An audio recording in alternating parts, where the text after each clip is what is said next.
시작하겠습니다.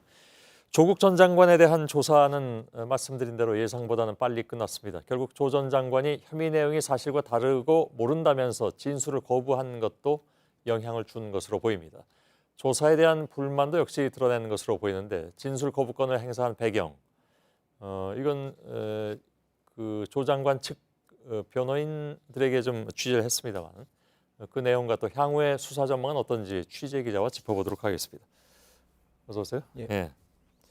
우선 그 조 전 장관이 진술을 거부한 것 예. 나름 이유가 있을 거 아니겠습니까? 뭐라고 전 장관 측에서는 얘기를 합니까? 예, 일단 조 전 장관 측은 진술을 거부하기까지 고민은 있었다 이렇게 얘기를 했습니다. 예. 전직 법무부 장관으로서 검찰 조사에 협조하지 않고 답을 하지 않는 것이 부담이 됐다는 것인데요. 물론 그렇겠죠. 예, 그렇지만 자녀 입시 의혹 그리고 사모펀드 의혹, 웅동학원 의혹 등 검찰이 제기하는 혐의들에 대해 모르거나 사실이 아니라는 입장이기 때문에 그런 취지를 전체적으로 검찰에 설명을 하고 예. 개별 질문에는 진술을 안 하기로 한 겁니다. 아, 예. 그러니까 아예 아무 얘기를 안 한 것은 아니고 본인의 일단 입장을 얘기한 다음에 예. 검찰이 물어보는 질문에 대해서는 답을 하지 않았다 이렇게 보면 될 것 같군요. 그래서 조 전 장관의 진술 거부로 인해서 예를 들면 이제 수사가 좀 뭐 방법이 바뀌어야 된다라든가 뭐 그렇지는 않습니까?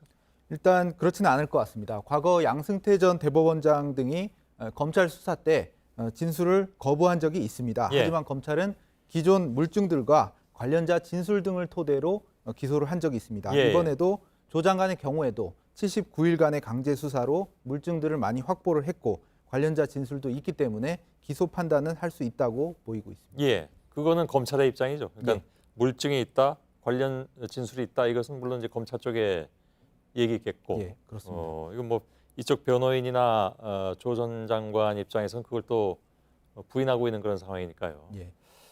그래서 결국은 이제 법정으로 가는 수밖에 없는 그런 상황이 된 것 같습니다. 예. 조 전 장관도 자신의 페이스북에 이미 그런 부분들을 좀 예견한 부분들도 있고. 예.